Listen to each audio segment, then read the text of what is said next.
రాజకీయాన్ని వ్యాపారం చేసిన మా సారాయి వీర్రాజు, అదేనండి మా CM Ramesh. 10th pass, inter failed. ఈ తెలివితేటలు మామూలుగా లేవు, అమోఘంగా ఉన్నాయి. ఈ సారాయి కాసుకునే రోజుల నుంచి ఈ రోజున చంద్రబాబు బినామీగా అయిపోయాడు. అదే అట్ట చిన్న ఎగ్జాంపుల్ చెప్తాను.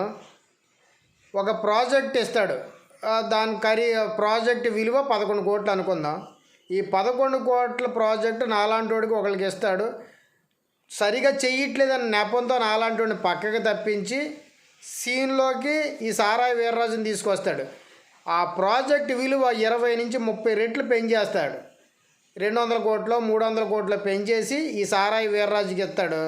దాంట్లో సగం మా చంద్రబాబుకి వెళ్తుంది. ఇలాగా చంద్రబాబు బినామీ అయ్యాడు. కనీసం చంద్రబాబుకి చేతికి కూడా వాచి కొనుక్కోలేనటువంటి దీనస్థితిలో ఈ సగం వాటా తీసుకుంటాడు. ఈ విధంగా ఎంపీని కూడా చేశాడు సీఎం రమేష్ని. టీడీపీ అతి ఘోరంగా ఓడిపోయింది 2019లో. బీజేపీలో పంపించాడు. బీజేపీలో ఉంటూ కాంగ్రెస్కి 30 కోట్ల రూపాయలు ఎలక్టరల్ బాండ్లు ఇచ్చాడు. అదేంటి? నీ బిజినెస్ని నువ్వు డెవలప్ చేసుకోవాలి, నీ పార్టీని నువ్వు అభివృద్ధిలోకి తెచ్చుకోవాలి. ఇస్తే నీ పార్టీ కదా డొనేషన్ ఇవ్వాల్సింది. పక్క పార్టీకి ఎలాగిస్తావు 30 కోట్లు?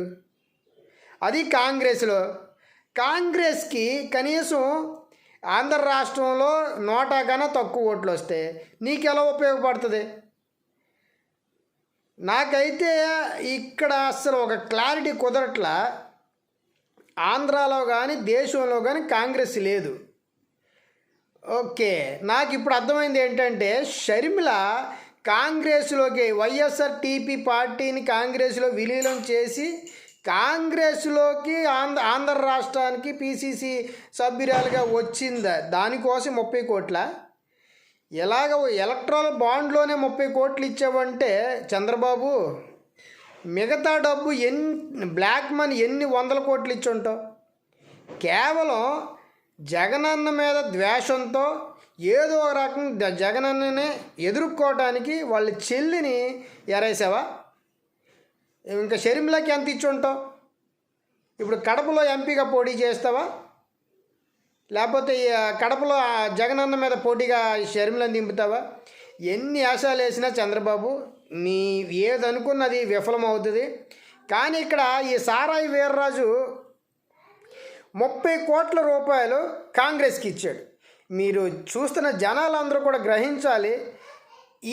ఇలాంటి రాజకీయాన్ని వ్యాపారంగా చేసినటువంటి సారాయి వీర్రాజు ఎన్ని 100 కోట్లు చేతులు మారిని చక్కని బ్రోకరేజంతో చక్కగా బ్రోకర్గా పనిచేస్తూ మామూలుగా సంపాదించలేదు ఇతను.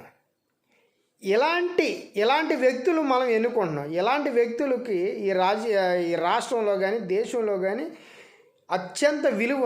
వీళ్ళకి రాజ్యసభ సభ్యులు అన్నట్టుగా ఇంత నీచ రాజకీయం చేయటం ఏంటి? ఇక్కడ ఇప్పుడు టీడీపీకి ఏమో 5 కోట్లు ఇచ్చాడు డొనేషను. ఉన్న బీజేపీ పార్టీకి రూపాయి కూడా డొనేషన్ ఇవ్వలేదు. కాంగ్రెస్కి 30 కోట్లు డొనేషన్ ఎలక్ట్రల్ బాండ్ల ద్వారా. అది ఎట్లాగా తీసుకోవాలి? ఇది రాజకీయాన్ని పక్కా వ్యాపారంగా మార్చేశాడు ఈ సారాయి వీర్రాజు.